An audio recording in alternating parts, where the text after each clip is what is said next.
Welcome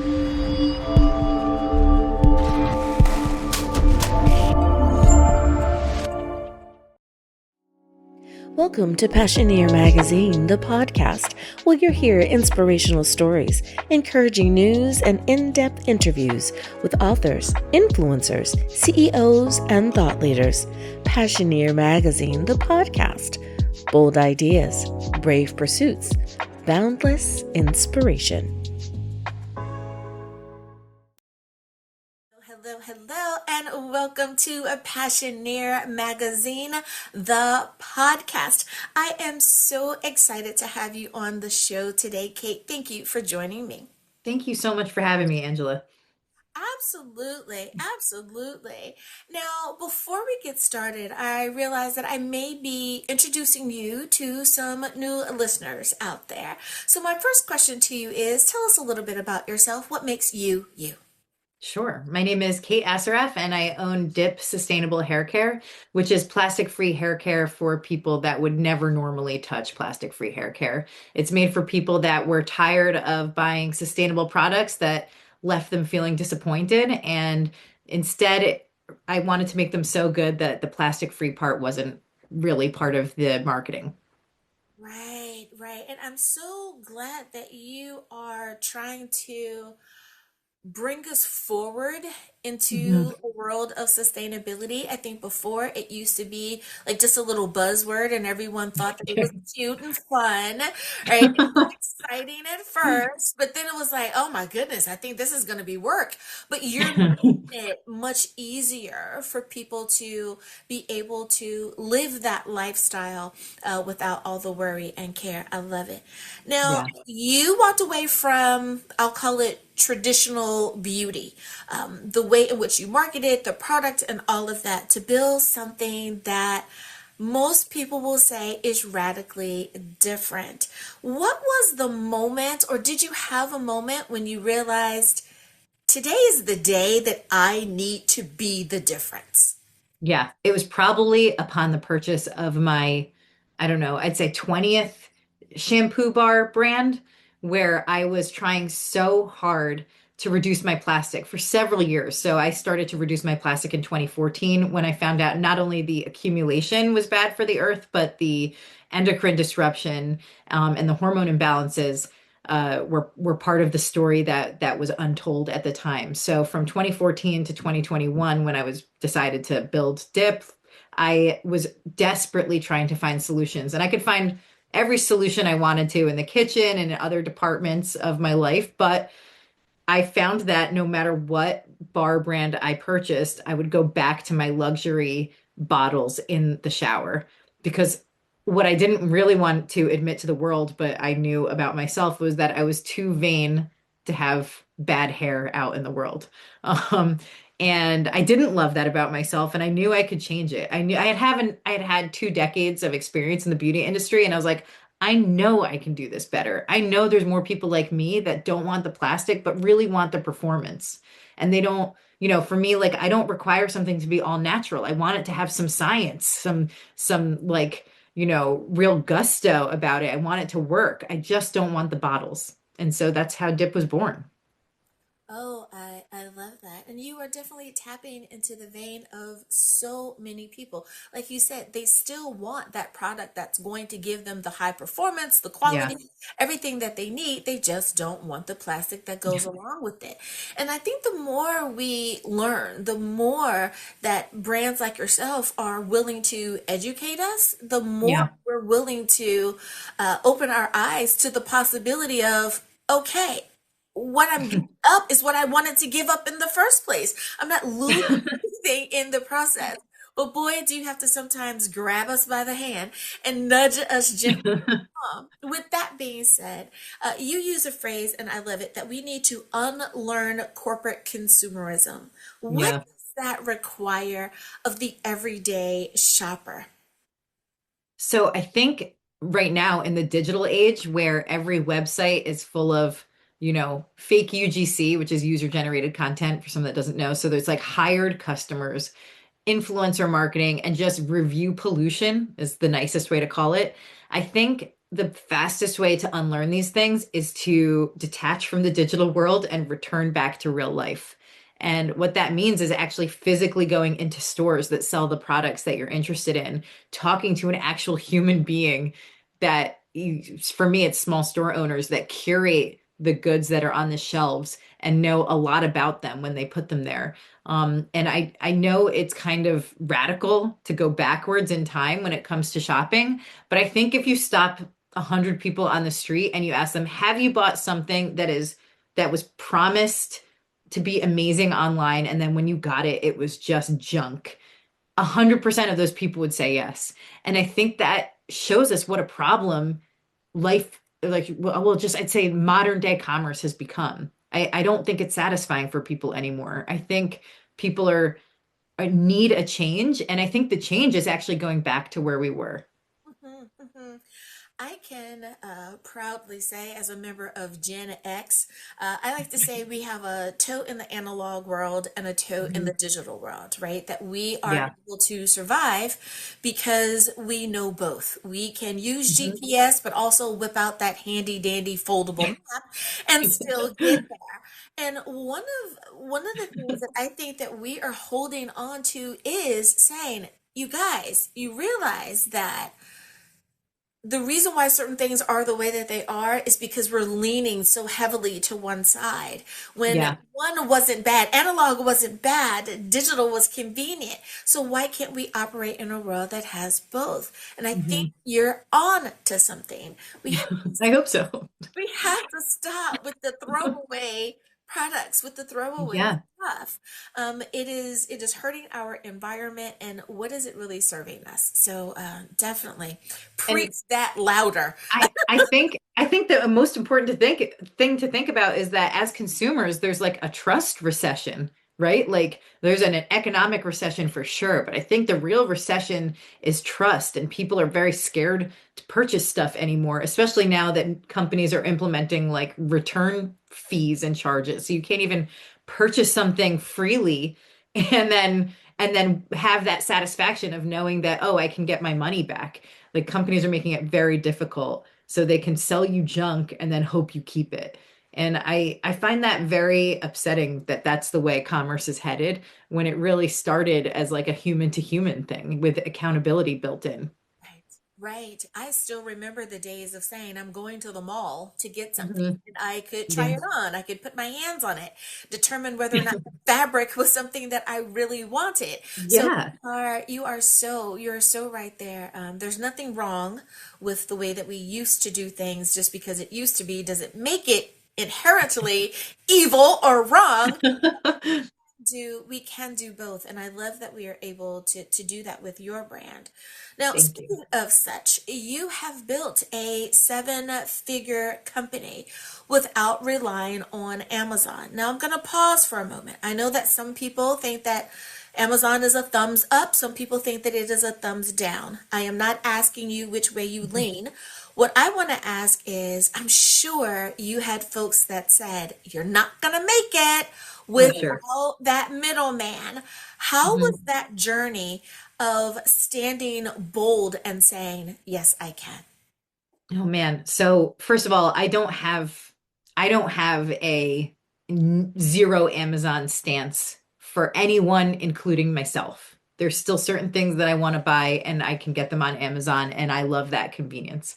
So I don't want to talk about from the lens of like anti-Amazon, but actually the lens is more pro independent retailers.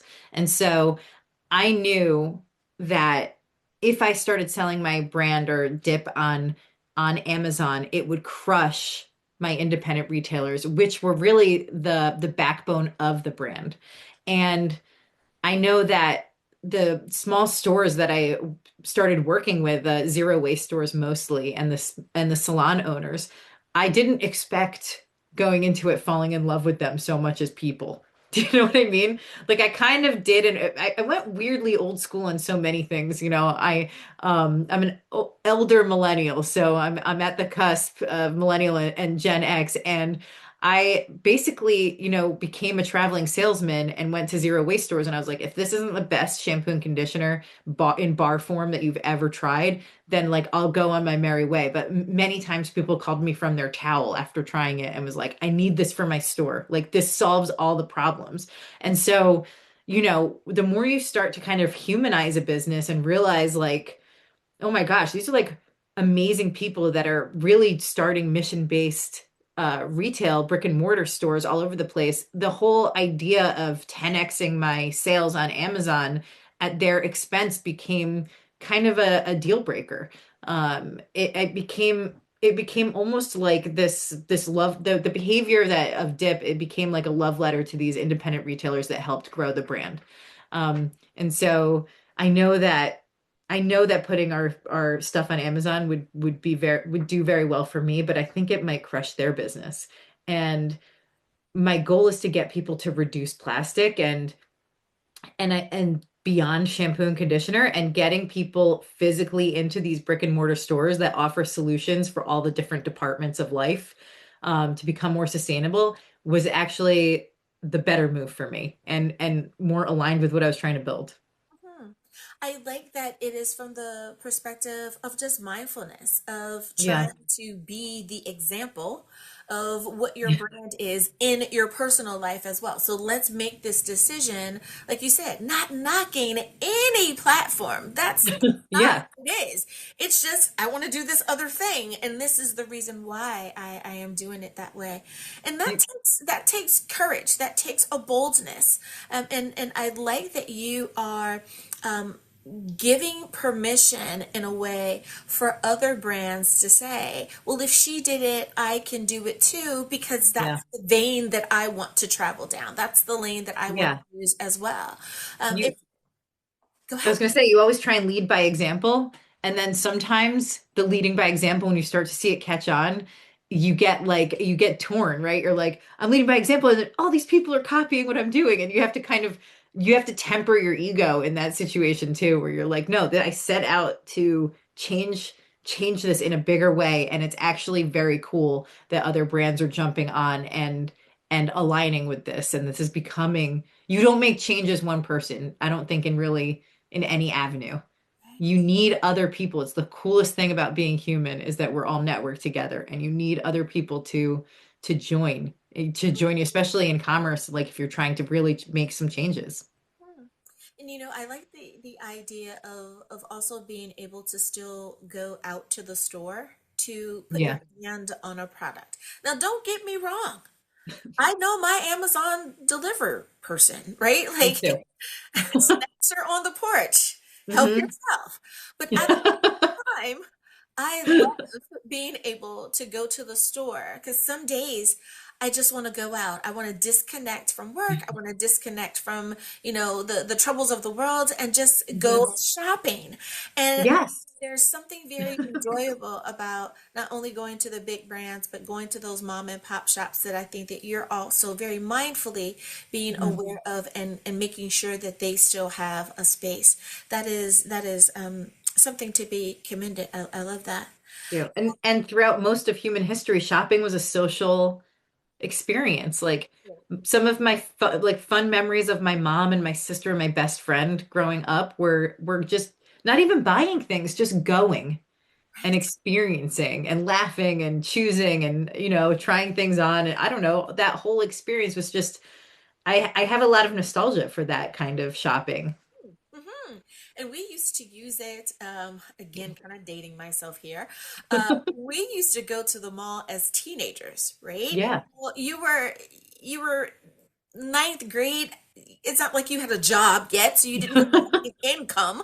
So you were going, like you said, to be social, and you could spend easily 2 hours in the mall, just kind of Sunday strolling about Yeah. to see who you were going to see, meet who you were going to meet. And it was a safe environment. You knew Hmm. where you were, you could look, you could get some food, you could socialize, and it was wonderful. And now I Yeah. see them tearing down so many of stores that used to bring us fun and laughter. And you're going, Yeah. ooh, I hope the next generation creates a space where they're still able to do that. And Yeah. I hear what you're saying. Let's not do away with that too quickly. Let's honor that space. I love it.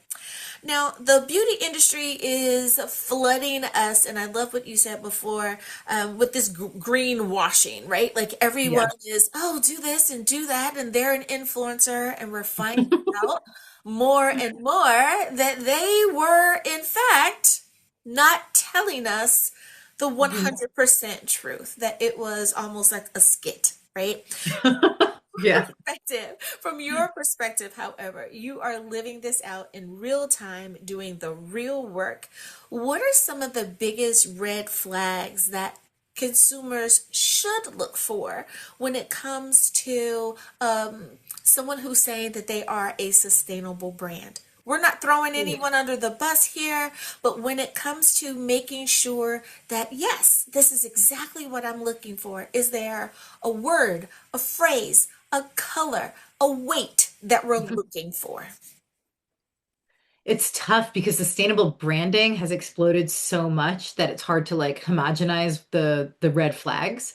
But I would say that when companies give very canned responses to things, instead of kind of treating you like a human being, that to me is a red flag. So, for me, there are certain decisions that I made for my own company that were kind of against the grain for the sustainable movement. And one of those, for example, is I use really high end to the cleanest of clean standards synthetic fragrances instead of essential oils. There's a lot of reasons for that. One being sustainability and farming practices and pesticides on plants that get pressed into the fragrances. So I went synthetic so I know, that you can limit the allergens and know what's in everything all the time. And sometimes you see like for me, when I see brands not acknowledge that their essential oils might have pesticides in them and they're topical, like and you ask them about it and they're like, no, it's all natural. It's like, it is all natural by what's required on the label, but it's not all natural by what may be present in that and in that formula. And so on the other side, a lot of times they kind of deflect and say synthetic fragrances are bad. You don't know what's in them, but that's not true. We do know what's in them. There is a global standard.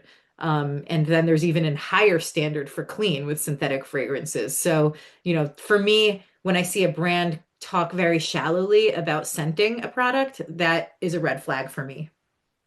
And I'm so glad that you mentioned that, because I could already hear someone saying, "Did she say synthetic? Oh my gosh, Mhm. that's bad. That's Yeah. plastic. Isn't that bad for our skin? Isn't that, Yeah. and just totally and completely freaking out, not realizing that there still is a standard for that." Yes. As someone who knows some people that are allergic to or sensitive to a Yeah. lot of things, they do label read, and what's on that label, what's on the box, the branding is so important, and it does need to be truthful. So Totally. thank you for mentioning that and allowing people to understand that there's a difference. Just because Yeah. it's synthetic, it doesn't mean that it's fake. And And then the other thing I hear in fragrance a lot is that because fragrance hides a whole lot of chemicals, is that's why brands just use the word fragrance or perfume at the end of their list. And that's not why. It's sometimes those ingredient lists are so long. And it's not that it's full of bad stuff. It's just that you only have so much real estate on a box to put the ingredients. So sometimes that is the reason that it's written that way is so because the fragrance, not only is it normally proprietary to a brand that it's taken a lot of time and money to develop, but also it's not to hide anything. It's for the real estate on the box. And like it's kind of as benign as that, but you see kind of wellness influencers and non-scientists saying that it's because they're trying to dupe you, and it's like that's not why. That's never been the reason. And the technology and the scientists improve upon these things all the time. So for someone, I just had this recently with someone who is a photographer coming at me about the fragrance thing, and I'm like, I respectfully, like, I've been in this industry for 20 years. And I know the ins and outs, and I've worn all the different hats when it comes to product development. And you are a consumer seeing a little tiny piece of a much bigger story. And so, when I talk about a trust recession, you see that a lot where I understand why people are not trusting companies right now. I totally get it. But even when you're a company trying to do the right thing, the trust still has been eroded to a point where people are scared and confused. Oh my goodness, yes. And that has to be hard for any brand when Yeah. you're saying, I'm actually telling you the truth, and you're so used Yeah. to fighting lies that the Yeah. truth no longer even sounds like the truth, that it has become so blurred. And It's crazy. has to that has to be like fatigue starts to just kind of get at you and go, ah. And it's not that you want to throw your hands up and just say forget it, because you want to be able to protect Right. your brand and to explain it, but that has to be exhausting, and just trying to It, educate everyone and bring them back to center. and it's a question of, for me, I have to always reframe it. It's like this person wants the best stuff for themselves, for their health, for their family. So if I can find that common ground and explain to them, and sometimes people that door is open for people to discuss, and sometimes they close it. And so if that door is just a little bit ajar and I can get in and talk to them about, the things that they're scared of, the ingredients they might be very fearful of, it's a win. Even if they don't purchase, sometimes it helps them rethink the cherry picked uh blogosphere stuff that has come to them. Right, right. Oh, I like that. Yeah, the cherry picked blogosphere stuff. Yeah, that tends to be many times the issue. Someone's particular view, and that's the only experience that they. Yeah. Yeah, I You see that in every single nugget yes, of everything right everywhere now. about everything, and it's like I promise you that's not the case. And I they're know we're not all out there trying to hurt people. promise you we're not. Mhm. I hear you. I hear you. I hear you. I have a friend who is in the baking world. She does pastries and jams and all of these things, and it is the same thing. And it's like preservatives or no preservatives. You don't use preservatives. You're going to give people botulism. Or what? Are you serious? Not in today's world. Thank you. But no. And she's like, but I understand. Much like yourself, they're trying to find the best thing for themselves, and they're just Yeah. worried. They're scared, and they Yeah. don't know sometimes how to articulate that fear or that worry. So they kind of just spew the last piece of misinformation that they read or heard. And Yeah. they really do need you to be kind in that moment and kind of explain it to them. So Yeah. that you are to be commended there. Now, speaking of the work that you are doing, you have been named New Jersey Mompreneur of the Year, a Forbes Council member. You were on Oprah's 2025 number one pick for curly hair. With that level of recognition, how do you stay grounded in your mission? How do you make sure that you are not allowing all of the accolade or ego to kind of pull you from the lane that you have created for yourself? Oh man, that's a great question. I have two sons who are 8 and 10. They pretty much ground me all the time. So they they let me know my real place on earth and how unimportant and also how important I am. I'm not dogging on the middle. They really ground me back into reality. Like I still have to, make the school lunches. There's no high horse for me to travel in on. I'm pretty much hanging out cross-legged on the floor just like most other moms in the world. So yeah, it's what surprises people is all of those accolades, they're all great, but they don't actually change a lot for your life. I think they kind of in this fast-paced digital world where you mention that thing, unless you're mentioning that thing every 2 minutes, the accolade comes and goes and people forget about it quickly. So, you don't really get to ride the high of winning anything very long anymore. There's always like a cuter, sexier prize that goes to someone else in the same category. So that helps keep me grounded. I love it. And boy, he's an adult now, but being, hashtag boy mom, our boys have a very special way of making sure that we're mom, right? Before all Yeah. that other stuff, in a very loving way. I mean, like they do not care about that other stuff. They just want No. mom. And love that they help keep us balanced in that way. We hear so many times about celebrities and especially singers, and hmm a few comedians have shared similar stories where they say, they take their kid with them backstage thinking they're going to be excited and get excited about the other comedian or the other singer's like, do you know who that is? Oh, wow. So Okay. funny. Right. And it just, I love how our children are able to really kind of keep us focused, keep us humble, and make hmm sure that we continue to move forward and not lose that label of being Yeah. mom in the all that we do. I love it. I love it. Now, for entrepreneurs who are listening and they're thinking of either a pivot, a rebrand, or they're just rethinking their destiny of what they've been doing, what piece of advice would you give them when it comes to when you're at that intersection, when you're at that crossroads? Is there any words of wisdom that you can share that can help them continue along not only the road that they've been traveling, but have the confidence and assurance to move forward? I think the advice I would give is to remember that the small milestones are worth celebrating.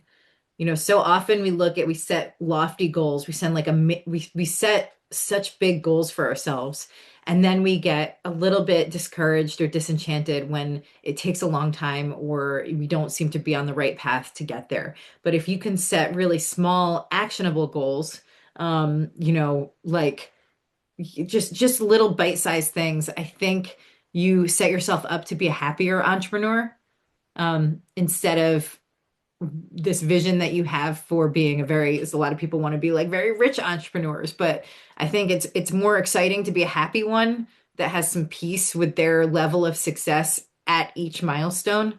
And I think that's something I would like people to just reframe about their journey is making things more bite-sized. Hmm. Hmm. I love this and I got this from your website. Kate Assaraf, thank you so much for being here. Founder of Dip, a sustainability forward hair care company, redefining beauty without plastic or pretense. I love it.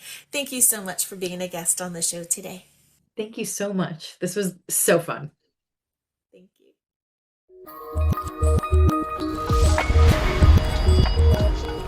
Thank you for listening to Passioneer Magazine, the podcast.